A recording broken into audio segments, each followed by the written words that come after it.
What's going on, everybody? And welcome to the Occult Review with me, your host, Bellart Wright. And today we're going to be reviewing some Dragon Ball Super manga with Dragon Ball Super Chapter 57. This, of course, is art by Toyotaro and written by Akira Toriyama.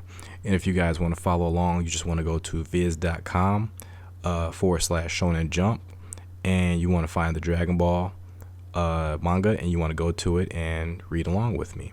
Again, the current 3 chapters are free. That'll be 57, 56, and 55. Anything before that is not free unless you do.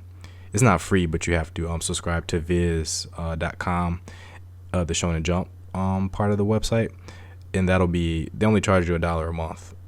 Is it $1? It might be $1.99, but it's really cheap.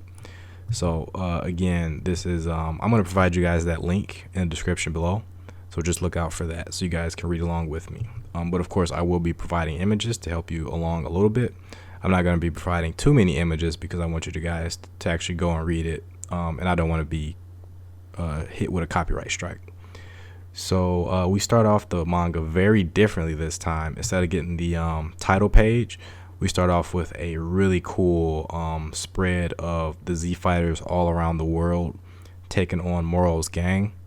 First panel is with Piccolo, Gohan, the androids, and Jacko against Shimareka, just as we left off last time.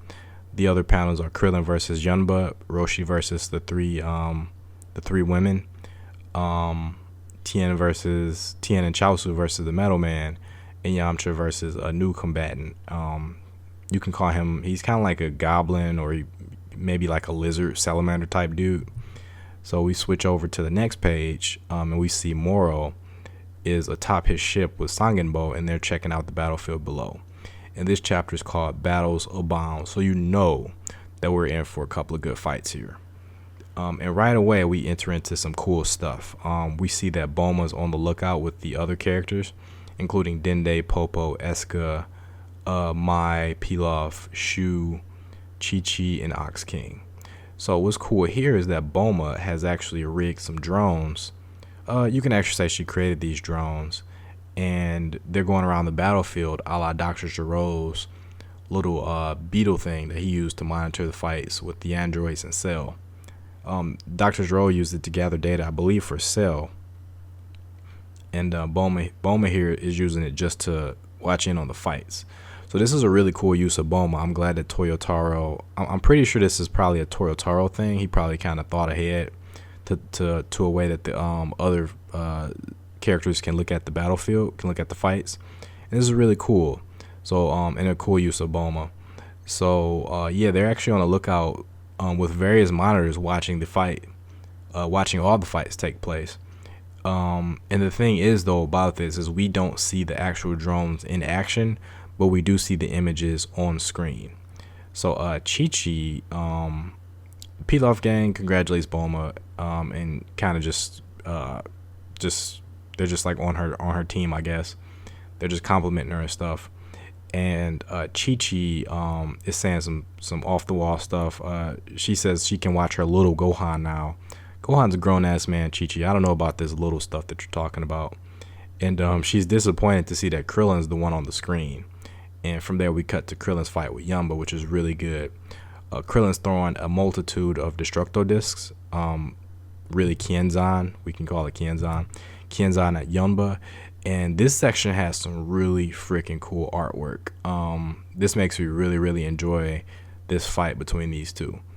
And this is Yumba rolls up into a ball and he deflects all the Destructo discs. So I guess he's moving so fast that he can do that. And then he ends it by rolling out of it and doing this crazy I think he kicks him at first. Oh, he does a couple of hits. Like he does a little combo. I'm just noticing this little combo. I thought he did one attack before. But he comes out of the ball and he lands this really vicious looking overhand punch. And then he headbutts Krillin. Then he hits another overhead punch. And then he ends the combo keeps going.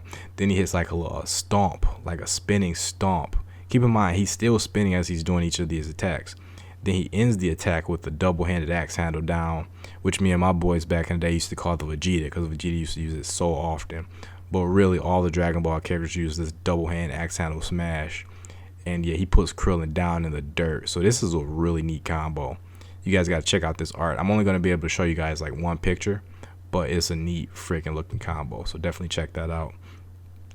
That's not it for Krillin. He's down in the crater, and you see his finger. He's pointing upwards, but then he does the kind of like the come here gesture with his finger, like wagging his finger towards himself. Yumba's like, what the heck's going on? He turns around and then gets sliced up by a Destructo disc, and then Krillin pops out of the hole. He was really, you can call it a crater. He pops out of the crater he was thrown into, and he brings all the Destructo discs towards him. He gathers them all with both hands, and there's 4 of them all together, and they're coming towards Yunba. He dodges them by jumping over them, and it looks like these things have shredded Krillin to nothingness. But of course, we know better than that. Krillin's using the after image. He pops up behind Yumba and lights his ass up with a Kamehameha move, and he lets him know that's my after image move. Try to keep it in mind as he just blasts Yumba to. He doesn't blast him to nothingness. He's very humane this time. He just blasts him into the ground, and Yumba's down for the count. So this is cool for a couple of reasons, and we're going to see this throughout the chapter. So I'm just going to give you guys a heads up here now.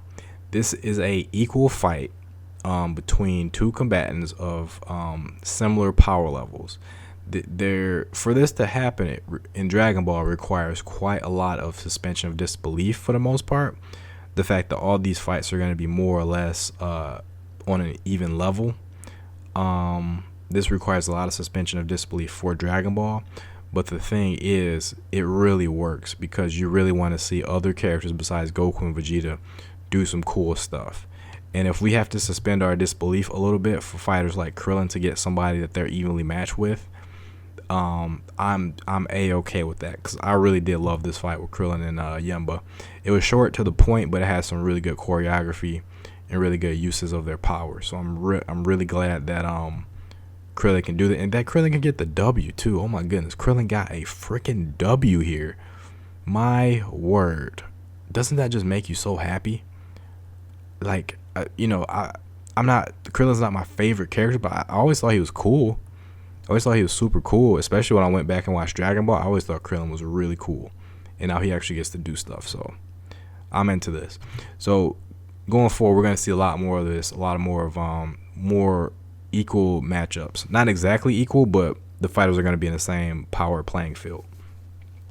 So anyway, after Shimareka's after Yumba's thrown to the ground with the Kamehameha and laid out, the Galactic Patrol basically scoop him up, put him in like a big old, I guess, galactic donut, so he can't escape, and then they wheel him into the ship, or they carry him into the ship on a stretcher. And so Krillin goes off to go seek out Master Roshi. Master Roshi's fight is happening not too far from him, so he goes over there to help out. But Master Roshi comes to him. He comes out of the trees. Looks like an explosion happened, and then he's rocketed back over to Krillin's location. And Master Roshi's upset because the girls have basically whooped his ass, and he's saying that they're tougher than he bargained for. And yeah, he found some tough foes, but the thing is, it seems like he's trying to perv on them. He's trying to grope them instead of actually fighting them for real. So that's where his trouble is coming in at. So Roshi's trying to focus, and we get some really cool artwork of the 3 convict ladies, and they come out and they're upset because it looks like Master Roshi's been trying to grope them, and they're not having it. And Krillin pretty much calls Roshi on his BS. He's saying that these ladies have a lot of chi, but that if Roshi uses the power he used against Jiren, that he shouldn't have a problem against these ladies. Which is funny, because I thought they were just gonna leave that in the past. I thought that was just like a blunder that they were just gonna leave alone. But it looks like that is part of manga continuity. Roshi really took on Jiren and held his own for a bit using a prototype version of Ultra Instinct. And that's an ability that should let him defeat opponents of this caliber that are around about maybe slightly stronger than Roshi and Krillin, or maybe a little bit weaker, or maybe the same. Who knows at this point? But of course, these women are also amped up on Moro's power boosting. When he gave them chi, he boosted their power. So Roshi mentions that he might be possessed. Mentions that his mind might be possessed by some kind of wicked energy, and Krillin right there instantly figures out, okay, you're on some BS, Roshi. So we cut over to Tien and Chaozu, who are fighting the Mega Man, or not Mega Man. They're fighting the Metal Man, and Tien is throwing this huge right hand punch. It looks really cool, so I'm going to show you guys that. But of course, it has no effect. And Tien is he's in pain because he just hit a person that I believe these Metal Men are made out of kachin. That might be an anime only thing, but I think that's what they're made out of. They're made out of kachin at the very least.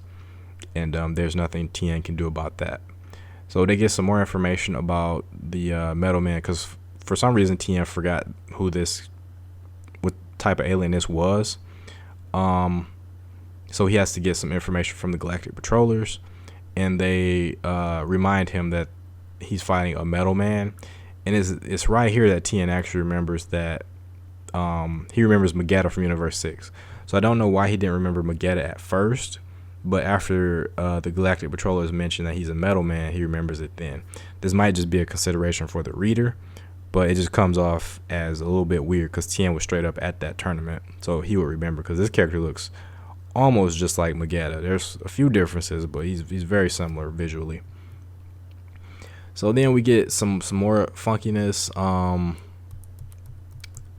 Chaozu remembers that the Metal Man is weak against insults. Tien, for some reason, doesn't remember this. And then Chaozu recommends that Tien insult the Metal Man. And then we cut to the lookout, and Bulma believes that Tien... She doesn't think that Tien is capable of insults. But I remind you guys that Tien was very, very capable of insults when he was a bad guy. So we're gonna chalk this up to another special ability that you lose when you become a good guy from being a bad guy. A couple characters have lost these abilities, such as Piccolo lost a bunch of abilities when he became a good guy. He lost his gigantic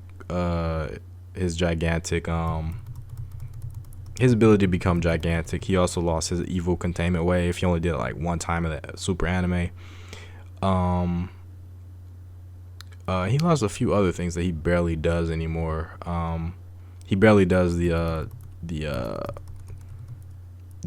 eye beams. I think he did it in the manga a couple times. Anyway, Tien lost everything he used to do. He lost his reflector, his projectile reflector. He lost his 4 witches. He lost his what else did he lose? 4 witches, and I guess that's it. I feel like there's a few other things Tien lost too. I guess he lost the evil containment wave, but he learned that when he was a good guy, so I guess that doesn't count. And apparently he lost his ability to throw insults at people, because he was really good at that against Yamcha, Goku, whoever will listen to him, Roshi. He was really, really good at those insults back in the day. But anyway, we get a couple panels of Tien fighting the Metal Man, dodging his attacks and trying to throw insults his way. And Tien is actually really horrible at it. So I'm not going to try to explain the jokes. Here, it's a few good jokes, but they do come at the expense of Tien's former character arc, I guess. Or his former character traits, I should say. So Tien utterly fails at the insults because everything he's throwing at him is stuff that Magetta already is. Like he basically calls him fat, but Magetta's a heavy character, so it doesn't really matter. But then Chaozu comes in, and Chaozu lays down some grade A insults. I ain't gonna call them grade A, but they get the job done. And he lays out the Metal Man by just he threw a few good insults his way, and these Metal Men have the worst weakness probably in the history of fiction. I'm sure there are probably some other weaknesses that I don't know about, but the ones I do know about, including Kryptonite, which is pretty bad, this is the worst weakness for anybody. This guy basically couldn't come to Detroit because he would get he wouldn't be able to go anywhere. He wouldn't be able to go to New York because everybody be insulting him in New York. So, Metal Man, you got a raw deal, my friend. But anyway, yeah, everybody's winning so far. And we cut back to Roshi, who's he has to put on a blindfold in order to battle the three women, but he's doing an exceptional job. Roshi has some really good panels when it comes to martial arts. His techniques are on point, and he's really like parrying and countering. Roshi looks really cool in these panels. So he's defeating these women so much that they resort to something that I don't think they would have used otherwise. Because they don't want to go back to jail, Roshi offers, basically Roshi here, after he defeats them, he kind of makes them look silly. He offers to let them go back to jail. He says that they should just stop being evil and go back to jail. But the ladies aren't in for that. They don't want to do that. So we see a fusion off screen of these three women. And I don't know what type of fusion they did. It wasn't Portara. We don't see earrings on his character. It might have been like a racial skill because they're some type of alien we probably haven't seen before. Could just be a special ability they have. It could have been the fusion dance. Who knows? We didn't see it. It was off screen. But these three women have fused into a very interesting looking Akira Toriyama-esque character. Looks like I've seen a character like this before, maybe in a Dragon Quest game or something like that. She kind of reminds me of Ursula from Little Mermaid in some ways. But anyway, she decks Krillin right away. Decks the heck out of him. In some ways, she's kind of like a fusion of Ribrianne and Kefla. That's what her design kind of looks like. Yeah, Krillin gets laid out. Roshi gets roundhouse kick to the face, and they're done. They got wrecked. So I'm kind of into this giant female character. She's kind of cool in some ways. Roshi and Krillin are losing. Yamcha's automatically losing. We don't even really get to see his fight in this chapter, but he's just on the ropes already. We cut to his fight for a little bit on the TV screen. And from there, we actually get a very important interruption to this fight. Eska notices right away that Moro's ship is descending to the planet Earth. And Moro and Sangenbo, they come out of the ship. They were already on top of the ship. They fly down to the Earth to partake in these events. So we cut back to the fight between Android 17, Piccolo, 18, Gohan, and 7-3 and Shimareka. The androids are wrecking Shimareka and 7-3. And then 17 does this really cool looking attack where it looks like he's about to throw maybe a Masenko what did Gohan call this move before? I think, yeah, it kind of does look like a Masenko because he's doing an overhead blast at first. Like his hands are overhead, like he's preparing to like dunk down a blast on top of his opponents. But instead what he does is he uses the Ki Blast as rockets to give him some crazy amount of propulsion so that he can kick 7-3 down to the ground. It looks really cool visually. I have to wonder how effective this is for speed, but I guess it is because it did its job. But before 7-3 can hit the ground, Moro is there. He's moving so fast that he's there and he catches 7-3 in a pretty sick looking panel.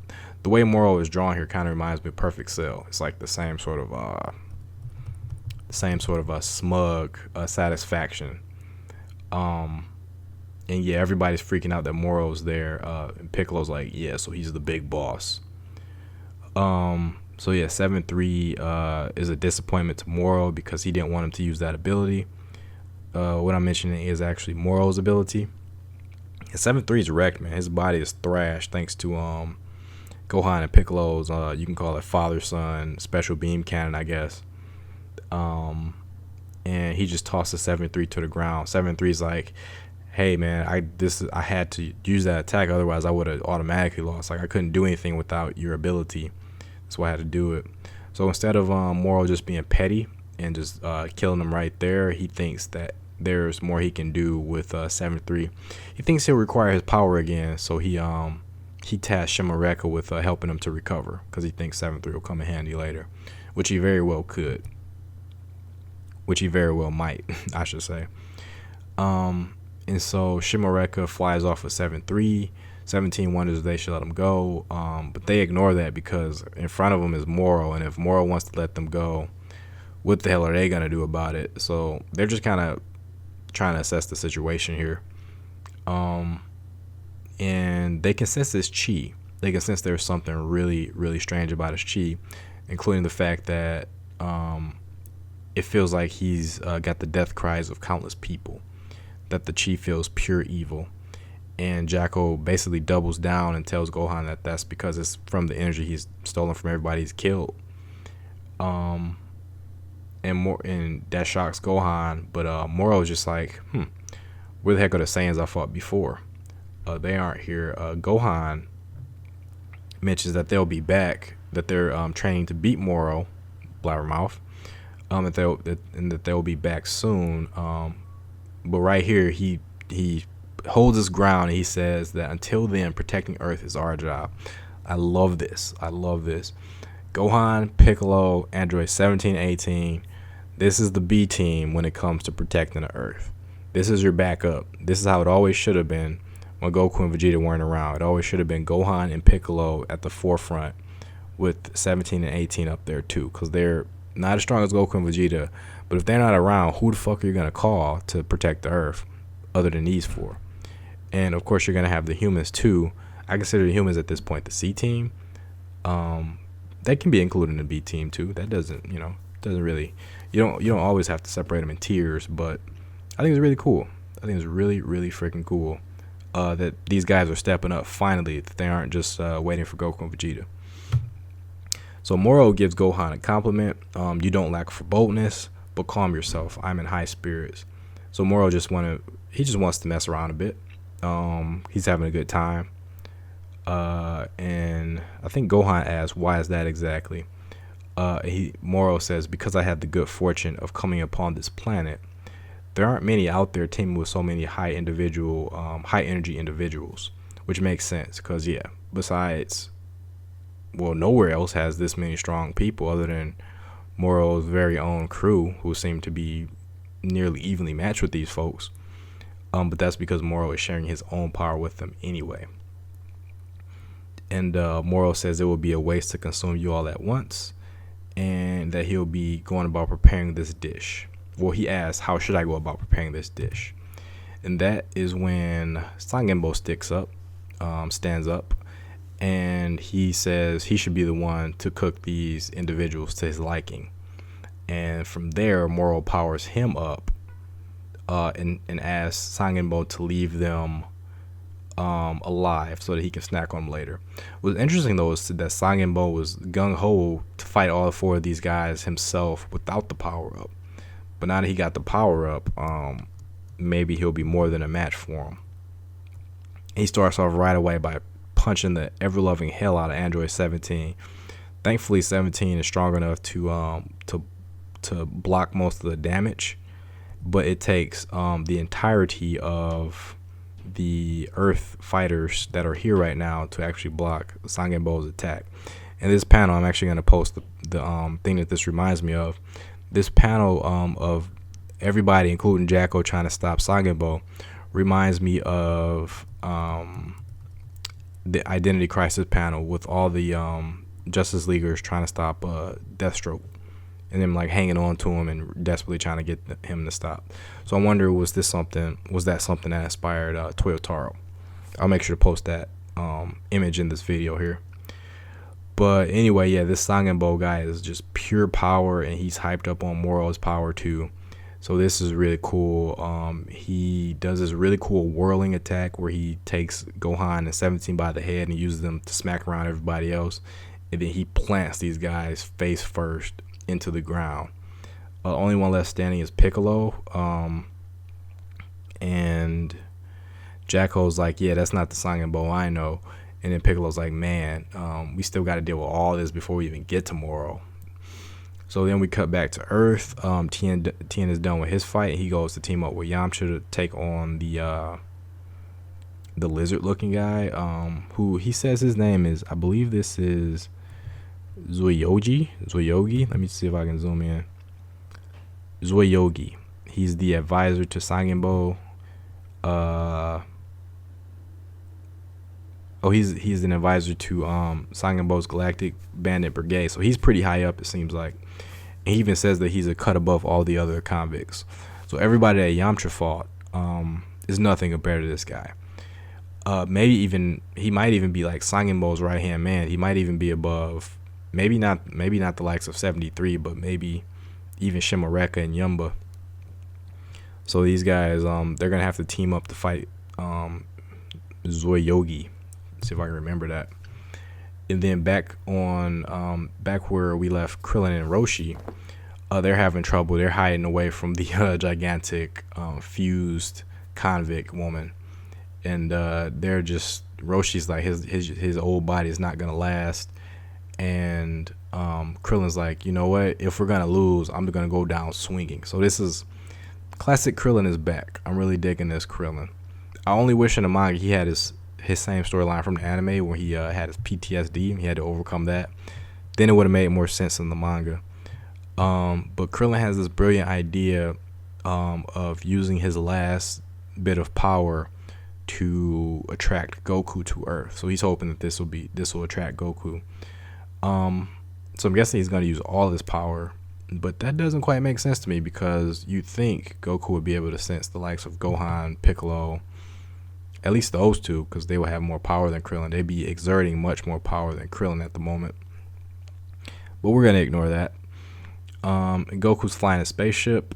He starts to sense everybody else who's fighting. He starts to sense Gohan. He starts to sense Tien, Yamcha, Chaozu.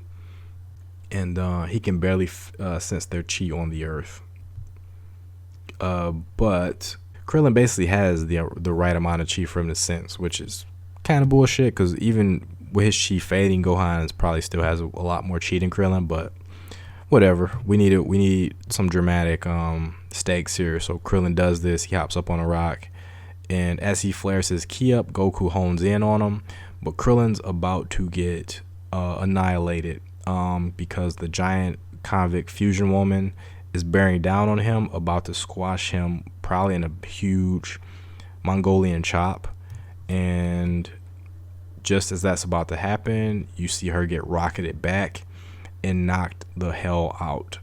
She causes a huge crater in the forest, knocks a bunch of trees, birds are flying, and we see a very heroic Goku step forth. And at the very end here, he apologizes for his habit of showing up late.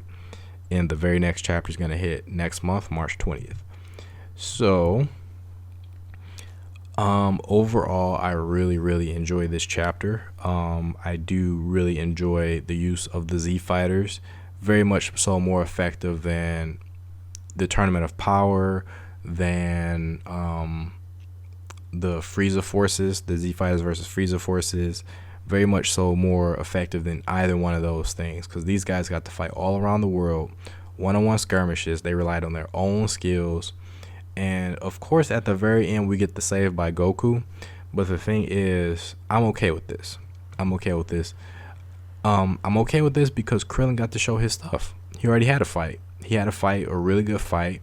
He pushed himself to the limit and he overcame it. He won. But after that, him and Roshi just bit off more than they could chew with this fusion, and they needed Goku. Now, I hope that Yamcha and Tien Shinhan get their victory. I hope they get to finish off their fight.